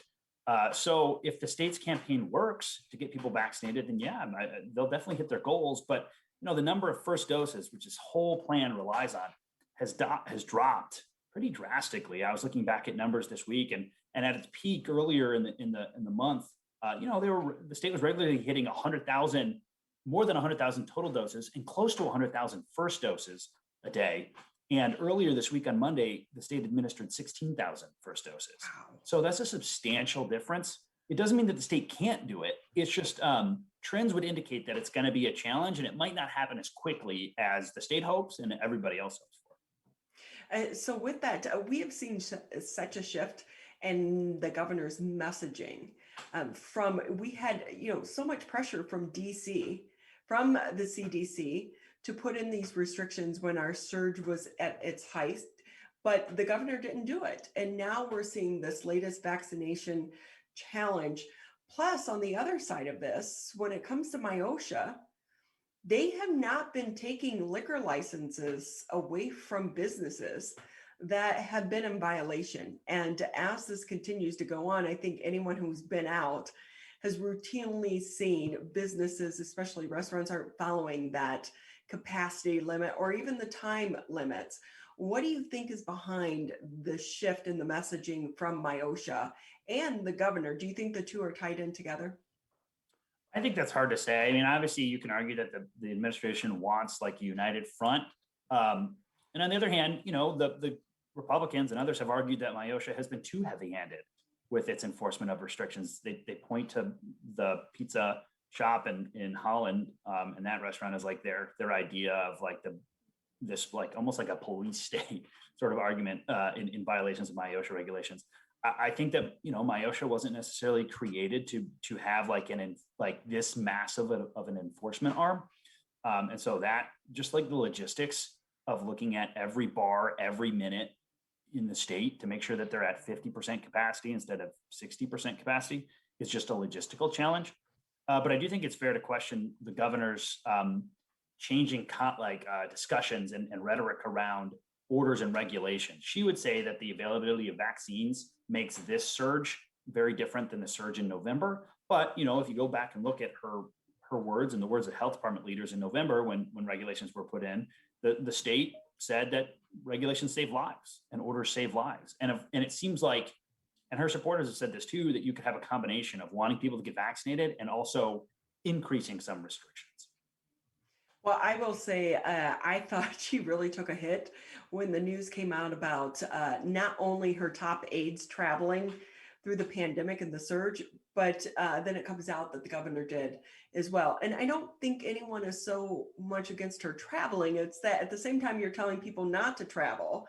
And for the thousands of people that have not been able to see their loved ones because of the COVID-19 crisis, she is taking off and going on a plane to, visit her husband. And I also wonder from a media standpoint, why didn't she just own up to that back when she was questioned about her top aides? Like, I'm like, it's going to come out, and it always looks worse when you don't control the message.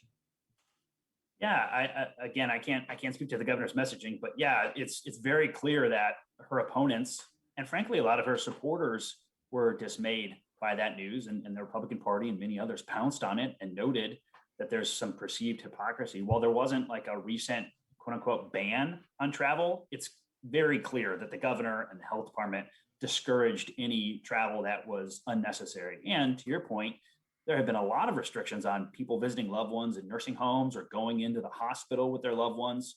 And so, it's been pointed out that people weren't able to see their dying parents or their very sick parents if they were in a facility like that, and the governor traveled out of state to go see her parent. And to your point, lots of people understand wanting to go see a dying parent. It's just this concept of like conflicting recommendations and regulations. So yeah, it has been I think it's fair to say that it has been an interesting month for messaging from the governor when it comes to this idea of not instituting new orders and kind of fighting with the Biden administration and the CDC on whether or not to do that, plus like telling people not to travel when she and some of her aides did. There's a lot of seemingly a lot of people talked about hypocrisy or mixed messaging there. But with that, it makes your job interesting. My job is always interesting. Yes, I agree. And see, when you first joined on, you missed the old Detroit City Council days. Sure. Every city council meeting, it was like, get the popcorn, just sit back and watch, because you never knew what was going to happen. And then when Duggan came into office, things pretty much quieted down because there's a lot of control behind the scenes. But now, recently, with the governor, and then you had, the dispute with Gordon. I don't think anything new came out of his testimony yesterday that we didn't already know. But now the travel, the COVID-19, and we have Jewel getting pulled over for drunk driving on top of it. Yeah, there's always a lot of moving parts and a lot going on at the legislature. There's never a slow news day for us, and so yeah, we do the best we can to keep up with it. And it can be hard to predict what can be the issue of the day. For example, there was obviously this massive announcement from the governor yesterday, and there was the Gordon hearing after he was subpoenaed to be there, and yet the Senate still found time to get into a fairly political fight over whether or not two people should be appointed to the Michigan Cherry Commission. Like, that's something that, the public probably didn't see coming or understand why there'd be a fight. And it was very clear that something had been going on behind the scenes, away from the public's eyes, related to whether or not the people who were nominated were qualified or the right people, or if feelings were hurt. And it seemed from this like vague debate on the Senate floor that feelings were hurt, but like, who can predict a fight over the Cherry Commission? So yeah, never a dull moment. So with that, Dave Boucher with us here on the Megacast. He is the government and political reporter for the Detroit Free Press. And really the work that you and your team are doing, especially right now in the middle of this crisis, so important. And really it underlines the importance of journalism and the need for journalism and solid journalism here in our community and across the country as well. And we're hoping that people continue to support your work. So with that, how can people follow you on social media? Yeah, thank you for that. You can come follow me at Twitter, Dave Boucher _1. You can please subscribe to the Free Press. We run deals all the time. The deals are like $1 for a 6-month subscription, a digital subscription. It's very affordable. It helps us. For example, I'm working on a story where I had to file a request, an open records request, and it cost $150. And so while that's like a relatively inexpensive request, like in theory, that would take 150 subscriptions to pay for. So what we do, I appreciate what you're saying. It's important. We think it's important, but it's also not free and it's not cheap. And so anything that the community can do to support us, we really appreciate that. Well, and most definitely. But Dave, anything maybe coming down the pipeline that you want to share with people, or anything I didn't ask that you want to touch on before we say goodbye? Sure. So later today, like in the next 15 minutes, the leaders of the legislature, the heads of the House and the Senate from Republicans and Democrats are going to speak with the Detroit Chamber of Commerce just to have about how the session is going, which is such an open conversation topic that who knows what they're going to talk about, what they're going to discuss. So that'll be interesting. There's some pretty obvious budget fights that are coming down the pike related to just the state budget in general, but also billions of dollars in COVID relief and where it's going to go and how it's going to be used and what exactly that money will do and when it's going to go out. And that whole fight was foreshadowed before when the governor filed with the legislature. So, there's plenty of action to cover at the legislature, and we're doing the best we can to keep everybody informed. Well, we always appreciate your time and as well as your work. So thank you for everything that you're doing, and keep at it. We need good reporters such as yourself. Thanks very much. Dave Boucher with us from the Detroit Free Press. Again, the digital subscription is so cheap right now. Please subscribe and support journalism. We're going to take a quick break here on the Megacast. When we come back, we're going to be talking roads. We love our roads here in Michigan, don't we? That's next here on the Megacast. Over a decade ago, the journey to a COVID vaccine began.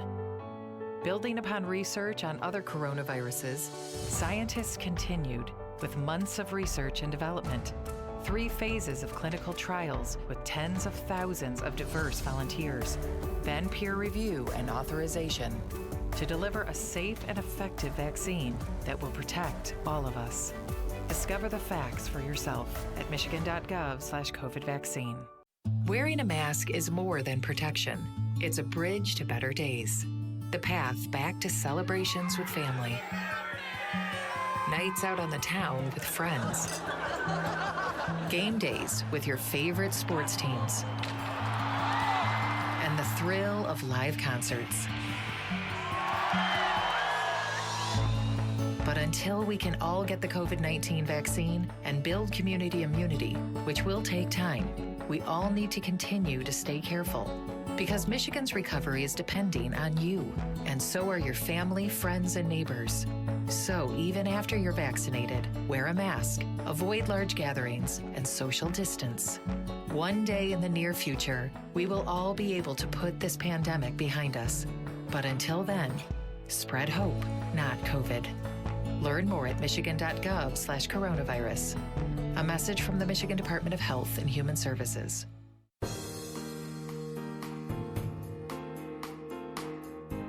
Thank you for being with us here on the Megacast. Just about 40 minutes left here in the Friday edition of the show. And for so many of us, we know what our roads are like here in the state of Michigan. And while many of us aren't driving as much as we used to prior to the pandemic, more and more people are starting to get out and hit the roadways. So what does that mean for road construction? Always excited to talk with our good friend Craig Bryson, with the Senior Communications Manager for the Road Commission for Oakland County. Craig, thank you for being with us. Thank you for the opportunity.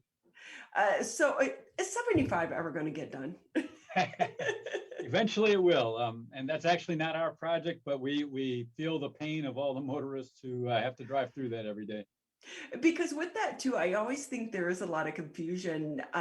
Even when I was a reporter, trying to figure out who was responsible for the maintenance or repair on which roads could get a little confusing, because there's the state and there's the county and there's the local.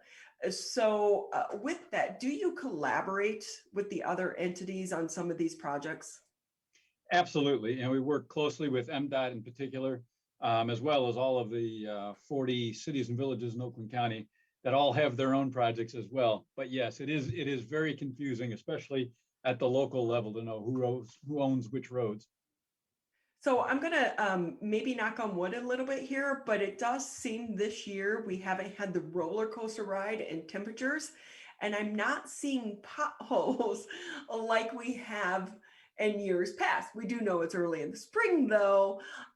Is that just my imagination, or is it because fewer people are on the roadways?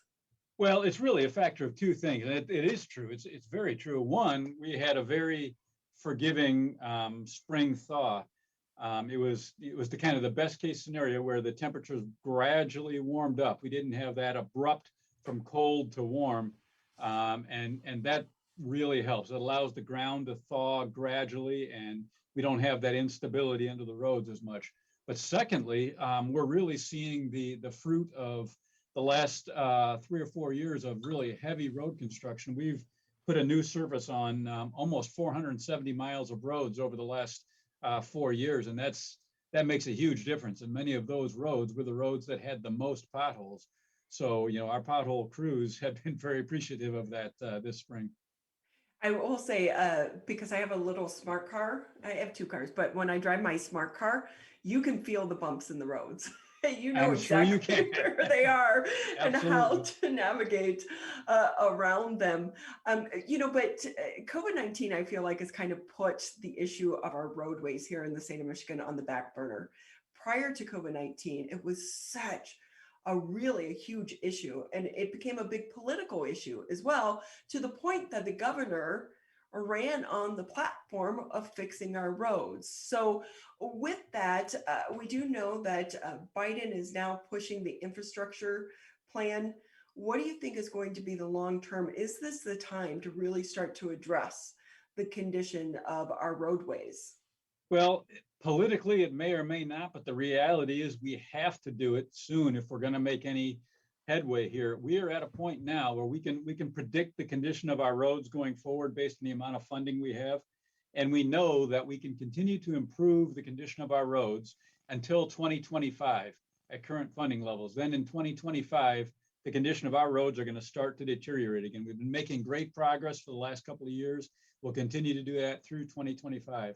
But something has to happen, or long-term, we're going to be back in a world of hurt before too awfully long. And that's at both the state level and the national level. The state, to their credit, did enact a road funding package in 2015. It was too small, but at least it was something.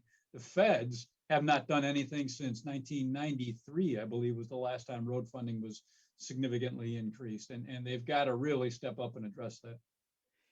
But when we're looking at this, and I think in one of the governor's plans, she was talking about 40 cents per gallon. That doesn't sit well with the public. Is there a way, should this be coming out of the general operating plan? Is there another way to try to fund the roads? Because we do know our roadways and the condition of the roadways are directly tied to businesses as well, and then attracting new businesses into an area. Absolutely. And while the governor was absolutely right that the amount of money we need was the equivalent of about 45 cents in additional gas tax, I think it's politically unrealistic to think that we're ever going to see that kind of a gas tax increase. So, there is a whole variety of other combinations of funding sources, including potentially the general fund that you could use. We're not that big of fans of the general fund because every year the legislature has to approve the general fund budget, which means that every year they could pull those dollars back if they put them into roads.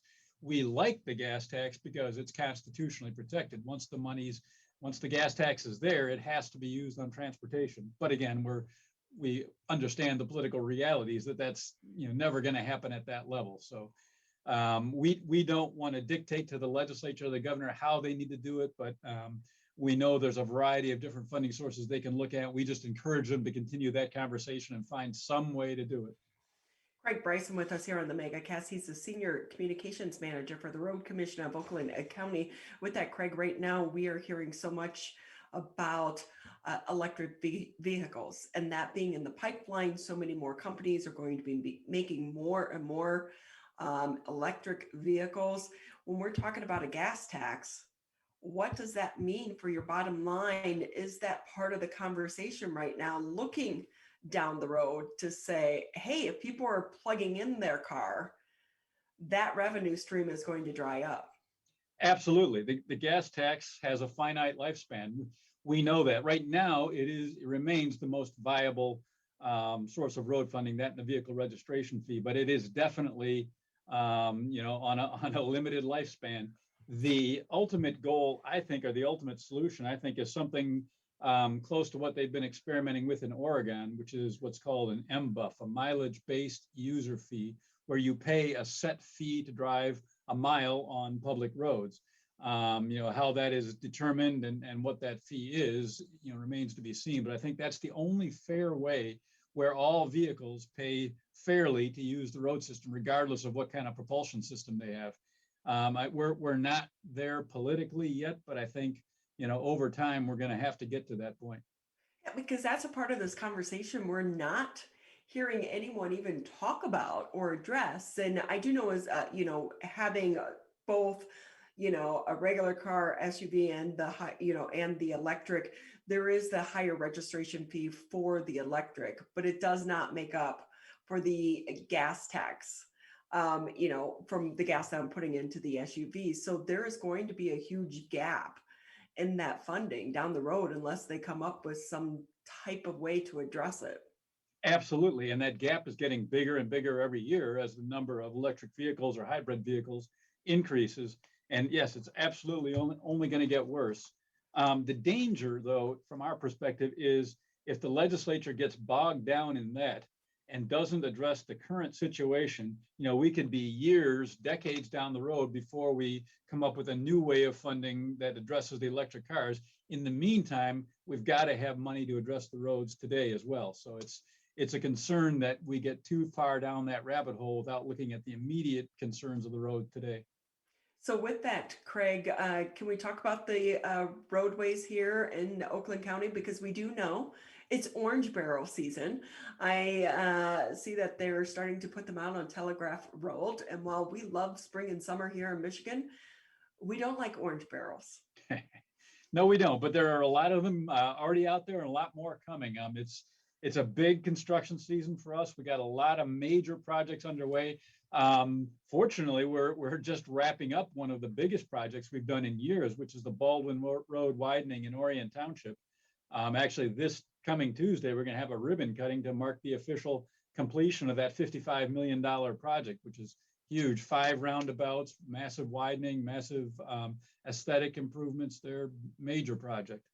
And I'm sure that the businesses will be celebrating because I've avoided that area.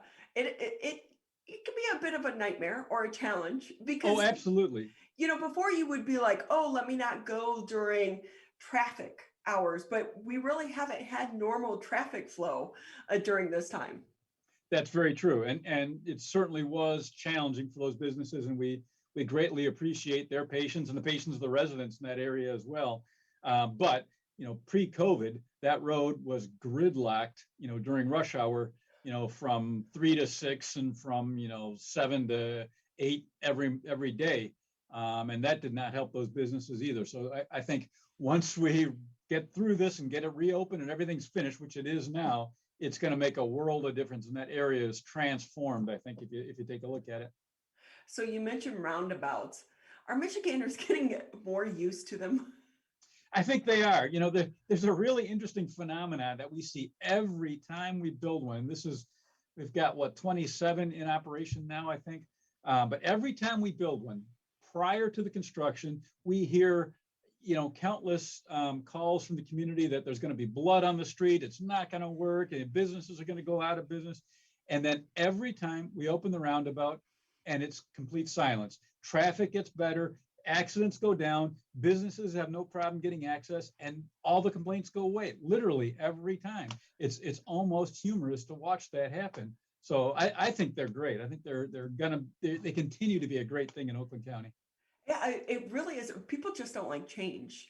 Right. And you could still see when you get behind someone that's not used to them and you're like, Right. go. No, it's how it's designed. But they've been in Europe forever. Absolutely. So this isn't new. It's Right. just maybe new to your neighborhood. But again, Right. once people get used to them, it does help with the situation. And with that, Craig, any other big projects? Great to hear that one on Baldwin Road is going to be wrapping up. But any other big projects people should know now so they can start planning a detour if need be? Absolutely. Well, we've got a couple of big ones underway right now. Maple Road between Franklin and Inkster and Bloomfield Township is closed while we resurface that road. Walton Boulevard between Dixie Highway and east of Sashabaw and Waterford Township is temporarily closed. That should open next week, but it'll be under construction until the fall. That's a major reconstruction project. We've got Cranbrook Road this summer between 14 Mile and Maple. That's in Birmingham and Bloomfield Township. That's going to be a major resurfacing project that'll be closed starting in June. We've got a lot of resurfacing going on in Independence Township. The township passed a road millage, and we're working with them to resurface every major road in the township. So Clarkston Road is currently being resurfaced between Sashabaw and the Orion Township border. It's open, but it's under construction. Got a number of gravel road paving projects, Curry Road between 9 Mile and 10 Mile in Lyon Township, Barron Road up in Groveland Township. Lots and lots of work, and that's just the tip of the iceberg. 12 Mile Losser to Evergreen in Southfield, we're going to reconstruct. Adams Road, Long Lake to Square Lake on the Bloomfield Township Troy border, we're going to repave. 12 Mile Farmington Orchard Lake, we're going to repave. Lots of work. I know. I'm sitting here and trying to do a mental checklist. I'm like, yeah, I travel that. Yeah, I travel that. Yeah, I travel that. So with that, you have a lot of work coming up. What's it like on the front of trying to get employees right now? It's tough. It's really tough. Particularly two categories I think are the toughest. Engineers, it's always tough to get engineers during a strong economy. So that continues to be a real challenge. And then we hire temporary employees every summer to help out flagging and outdoor work of all kinds. And we are just really, really struggling, as are so many businesses right now. Unfortunately, or fortunately, I guess, depending on your perspective, the unemployment situation makes it hard to get people to come out and work. Well, and we should say, people, go work with the Road Commission because you're helping all of us out, because the more help you have, the sooner you can get through some of these projects and less hassle for us on the roadways. Craig Bryson, he is the Senior Communications Manager for the Road Commission for Oakland County. Craig, anything maybe you want to touch on that I didn't ask before we say goodbye? Not other than just remind people, if they want to follow our projects, they can go to our website, which is www.rcocweb.org, or follow us on Facebook, Twitter, or Instagram. We try to keep as much information as available on those platforms as possible. Well, we appreciate it. I know that I always check your Twitter page when I'm heading out. So thank you guys for updating it, but also thank you to you and your team. Stay safe and happy Friday and happy weekend to all of you. Thank you. Same to you. And shout out to our social media guru, Cindy, who does a fantastic job at all that stuff. So she really does. I mean, that's the best way to get information now. It's great. Craig Bryson with us here on the Megacast for the Road Commission for Oakland County. We're going to take a quick break. On the back half, when we return, we'll be talking to the Director of City Services for the City of Orchard Lake Village. This is the Megacast. In times like these, we have to believe in each other. And we believe that you'll do the right thing when it comes to stopping the spread of COVID. Follow the 3 W's. Wear a mask. Wash your hands. Watch your distance. And when it's your turn to get the vaccine, take your shot. It all comes down to the golden rule. Treat others the way you want to be treated. We're so close, Michigan. We can do this together. Quitting smoking can improve your health, but it also protects your loved ones from secondhand smoke. Did you know there's no risk-free level of exposure to secondhand smoke? Smoke from cigarettes, e-cigs, and hookah can travel through ventilation systems and harm those around you. So clear the air and stop secondhand smoke. Call the Michigan Tobacco Quit Line at 1-800-784-8669. A message from the Michigan Department of Health and Human Services.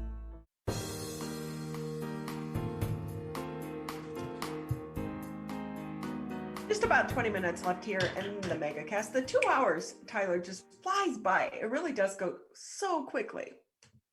Yeah, it does. Every single week, it seems like we have at least one or two of those days where we start the show off, we're getting rolling, and all of a sudden we look back up and it's 11:30, 11:45.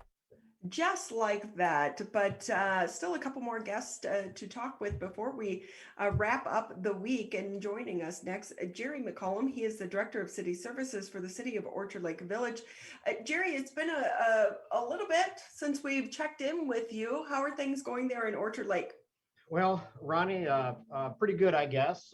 Just to let you know, if I do cough during this, I apologize. But unfortunately, we were scheduled about 2.5, 3 weeks ago, and I unfortunately came down with COVID. So I'm recovered. I'm back in the saddle. But again, I apologize if I do have some coughing episodes because it's still with me a little bit. Oh, well, we're happy to hear that you're doing okay and you're on the mend, though. Thank you. But we've, for so many of us, we know people that have experienced what you're experiencing. It's that lingering cough, but then you add into it right now allergy season. So kind of a double whammy for some people, Jerry. That absolutely compounds the problem a little bit, but. Well, we appreciate your time and we're happy that you're doing better. So give us an update. What's going on there in Orchard Lake? Well, a few things. Obviously, with the COVID situation, I do have one other staff member that's out with COVID also, so we're working through that. But thanks to the rest of the staff members, everybody's kind of stepped up to the plate, kept city operations going, maintain the level of service that we do for our residents and for our customers. I did want to let you know also that the city council did, actually the mayor with the concurrence of the city council did declare a state of emergency relative to virtual meetings. So we will continue to hold our city council meetings virtually based upon the resolution that was adopted by city council. So it's a busy time of year around here right now. You know, we're in the process of developing budgets for the upcoming fiscal year, which starts July 1. So that's been taking up some time. I don't know if you're aware or if anybody else is aware, but our police chief, Joe George, is retiring, and actually his last day is today. So no way, I didn't know that. Well, yeah. Best of luck on his retirement. Yes, and we've been very fortunate to have him for the past 10 years, and he did a fabulous job for the city, and obviously we wish him well. And they have hired a replacement within to replace Chief Joe George, but he will certainly be missed, no doubt about that. But we have a good chief that's coming in that will maintain the stuff we have here. So. That's so important because I believe Sylvan Lake, Keiko Harbor, and Orchard Lake, all of their chiefs came from the Southfield Police Department at one point in time in their careers. So really having that collaboration has been vital to our three communities. So please give our well wishes and congratulations to the chief. I will do that. I'll pass that along, Ronnie. So with that, what's the process been like in trying to get someone? You said you hired someone within, but the interviewing process, what's that been like for the team there? Well, actually, we have a personnel committee that handles all of our personnel issues, consists of 3 council members, which is a benefit, and they do a great job. They do the proper interviewing. They have, in my opinion, have never really hired anybody that's been bad for this city. They do a good job in vetting the individual. And obviously, when you're talking about administration, you want an administrator that's going to take care of their residents, provide a high level of service, but also be a leader in their department for the staff. You know, the leader is only as good as how the staff is, in my opinion. You know, you got great staff, it makes you look good and makes the operation run smooth. So we're very fortunate, again, that the personnel committee has done a fabulous job in the past and continue to do that on personnel issues. So with that, Jerry, too, we know that we're coming into voting season right now. I was really surprised over the last few days how many boats are out on the waterways right now. Do you want to talk about anything on that front as we go into the summer season? Well, you know, we are a boating community, obviously. Orchard Lake is entirely within our jurisdiction. We also front on the south side of Cass Lake and on the east side of Upper Straits Lake. So we are a boat community.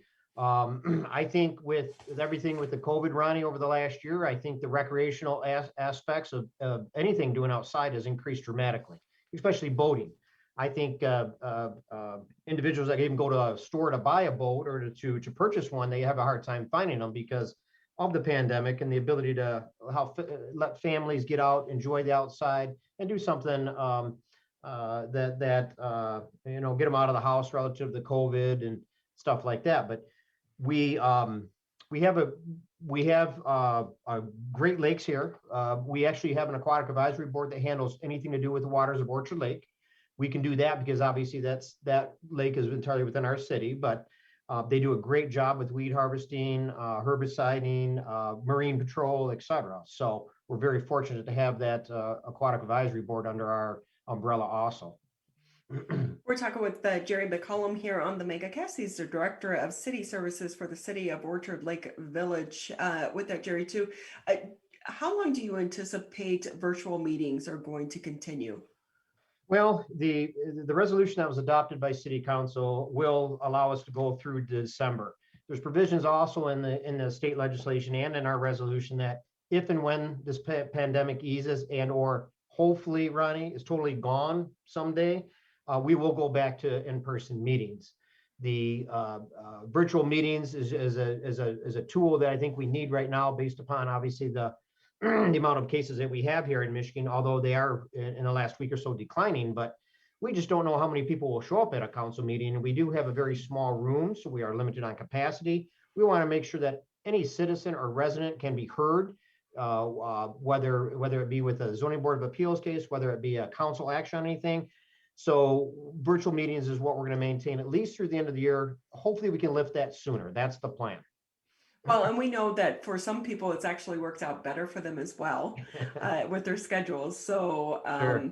you know, kind of a silver lining to the pandemic, if you will. Indeed. Jerry Mccollum with us here, Director of City Services for the City of Orchard Lake Village. With that, Jerry, anything maybe I didn't touch on that you want to share with the listeners and viewers? Just one thing real quick on budget, Ronnie, if you don't mind, is, you know, the city has been very fiscally responsible throughout many years. Again, this will be our 5th or 6th consecutive year where the millage rate will maintain at its current level. So there's no increase in the millage rate for our taxpayers. So we have a finance committee that does a fabulous job in putting a budget together. And I think it's kudos to them and to our city council for being so fiscally responsible over the years, and administration too. Always underrunning our budgets, not overrunning our budgets. So financially, the city is in just fabulous, great shape. Our pension obligations are dropping. Our other post-employment benefits are dropping. So we're in a good position right now financially. So. Well, I see some good news to share with the public. There you That's go. always nice. Jerry Mccollum with us here, Director of City Services for the City of Orchard Lake Village. Jerry, we want to say thank you for your time, and we're happy to hear that you're on the mend as well. I appreciate that, Ronnie, and always good to see you. Thank you. You too. Take care of yourself. Okay. We're going to take a quick break here on the Megacast, just about 10 minutes left here in the show. And when we come back, we'll be talking with the organizer of Faith in Action. What exactly is that, and why dancing is involved? That's next here on the Megacast.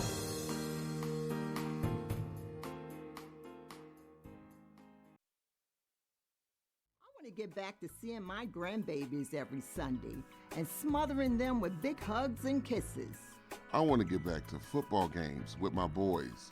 I want to get back to feeling and touching, connecting with the people around me. I want to get back to family dinners and my grandma's mac and cheese. I want to get back to real grocery shopping, taking my time, walking down every aisle, smelling the tomatoes and melons, having a free sample or two, or 3. COVID-19 has changed how we live and how we feel. But now, there are vaccines. And they are the first step that let us get back to feeling optimistic about the days ahead of us. It's okay to have questions. Is it safe? Should I get it? Should I wait? Now, get the facts. Learn more at getvaccineanswers.org so you can make an informed decision when vaccines are available to you. Brought to you by the Ad Council. Over a decade ago, the journey to a COVID vaccine began. Building upon research on other coronaviruses, scientists continued with months of research and development, 3 phases of clinical trials with tens of thousands of diverse volunteers, then peer review and authorization to deliver a safe and effective vaccine that will protect all of us. Discover the facts for yourself at michigan.gov/COVID vaccine. Quitting smoking can improve your health, but it also protects your loved ones from secondhand smoke. Did you know there's no risk-free level of exposure to secondhand smoke? Smoke from cigarettes, e-cigs, and hookah can travel through ventilation systems and harm those around you. So clear the air and stop secondhand smoke. Call the Michigan Tobacco Quit Line at 1-800-784-8669. A message from the Michigan Department of Health and Human Services.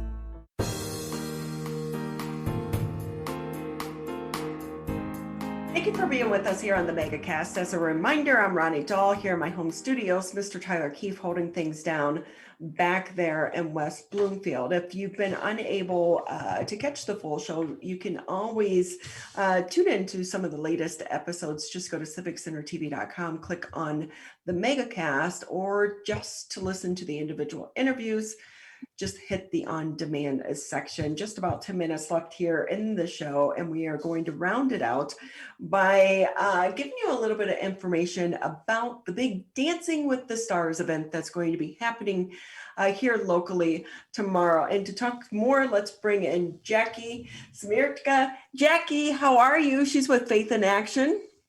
I'm good. As far as I last checked, I am good. Just getting every little thing finalized. So, Jackie, for those that aren't familiar with your Dancing with the Stars event, tell us about it. Dancing with the Stars is to support our Mission Possible, which is through Faith in Action. And what we do is we do repairs for the low income, like poverty level, elderly, disabled, and veterans all over our county. We are joining with and looking for more construction companies who will volunteer their time, and we will pay for the supplies for a variety of things such as grab rails, widening doors. On occasion, we will do some ramps, various things like that, so that these people who own their homes will live in them safely. So this is a big fundraising event. How is it going to be different this year? Because last year it had to be postponed. Well, it's going to be different because most of us who are dealing with this have not slept much. So we have a very large place at the San Marino Club that normally holds 80 people. We have about 165 people. The tables are spread out. Everything is socially distanced. It is a sit-down dinner. We are expecting that people are not going to be wandering around the room, but when they do, they're to wear their masks. So we should let people know. So Jackie, I participated in one of the first ones. Here's my award back in 2015. I will let everyone know I was horrible. No, you weren't. But I've been lucky enough to be a judge, which is much easier than actually getting out there and dancing. And really a lot of work goes into this event, and you have so many fabulous people participating. Give us a background of some of the dancers. I know we don't have time to go through all of them, but really a focus is on our first responders and our heroes.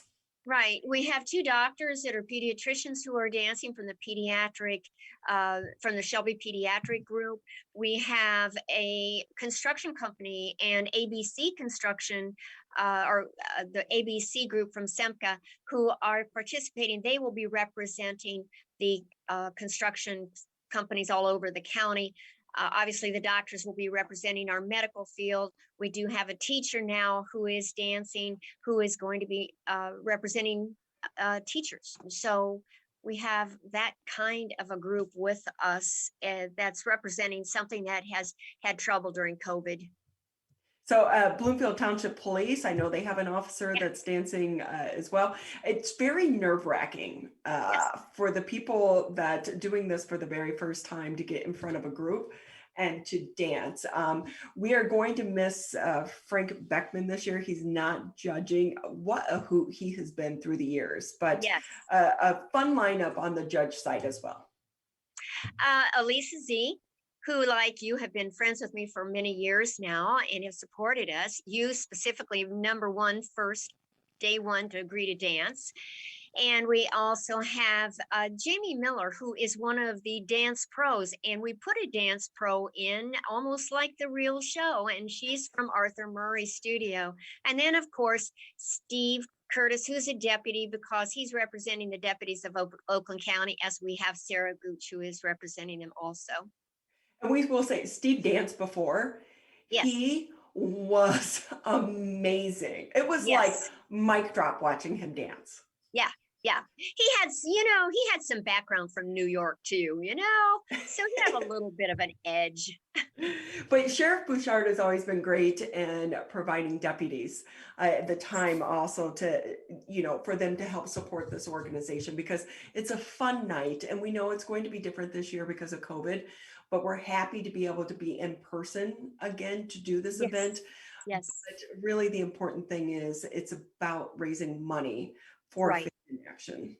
Yes, it definitely is. And we really will appreciate any support that anyone can give. And if there are outside construction companies interested, we need to hear from them as well.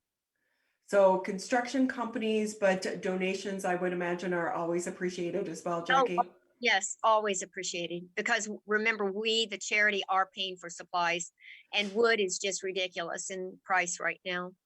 Yeah, that is, I didn't even think about that until you just mentioned it, but the lumber prices are insane, which means that's going to take a bigger bite out of your budget. Yes, absolutely will. So with that, Erica Erickson, she's going to be judging as well. She is not going to be able to. She has not been feeling very well, not with COVID, but she's not been feeling very well. And so she's been sort of off the radar. And Roop, who was dying to be able to do it again this year, unfortunately is not able to because of the studio not wanting him to. So that was a problem as well. So we're happy with the 4 judges that we have who really have a good feel for what we're doing. Well, and for some of us that danced before, we see both sides of it as well. Is Jason still the MC? Yes. Yes, Jason will be the MC. In fact, I have to contact him today to say, I'm so glad you're going to be with us because I really need a good laugh. And he is worth a lot of laughs when he does this. He really is.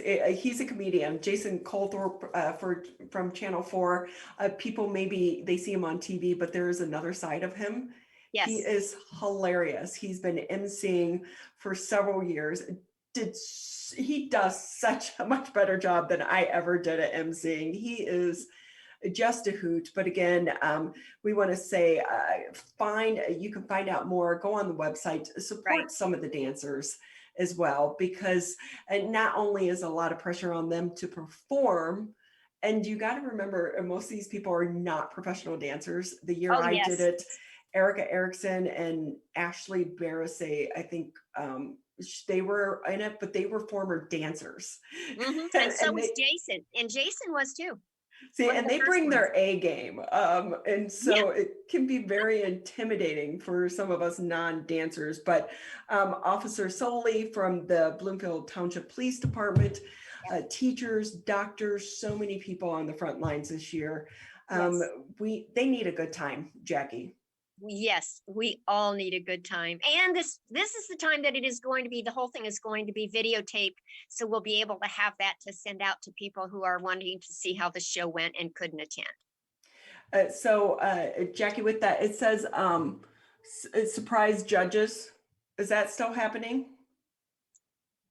What does it say? I'm sorry. Surprise judges on the. Surprise judges is not going to happen because that's where we were hoping that we could put in Roop, and we were hoping we could put in Frank, and unfortunately they're not able to this year. But next year we might have 20 judges up there next year.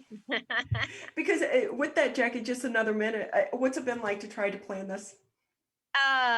Unreal. And I told my husband, I said, the next time there's a pandemic, do not let me do Dancing with the Stars. But the important thing about it is that we need people to stay on the radar. We need people to know what we're doing in all of the cities in all of Oakland County. And we're hoping that this will just spread like crazy across the United States. We are a one and only initiative of doing this. So it's going to be really good. Well, we know that you've been working around the clock, pandemic or not. Our seniors still need help. And for so many of them, more so now than ever, because people did not get out to help and to volunteer last year like they would in normal times. So again, Faith in Action, the big Dancing with the Stars event is going to be happening tomorrow night, May 1st, 6 to 11. I would imagine all the tickets, are they sold out? Yes, they are. Well, that's good. The tickets are sold out, but you can still donate or you can also volunteer. And if you're someone in the construction industry, please help support this great cause, as well as our community and our seniors. Jackie, we so appreciate your time today. Thank you so much, Ronnie. I look forward to seeing you tomorrow night. Look forward to seeing you. That is pretty much going to wrap it up. What a great week, Tyler, here on the Megacast. Yeah, a lot of great guests this week, a lot of interesting topics to go over, and a lot of news. And we'll be back next week with all new episodes as well. Happy weekend, everyone. Thanks again to Larry, Jake, and Tyler for all the work that you do to get us on the air each and every day.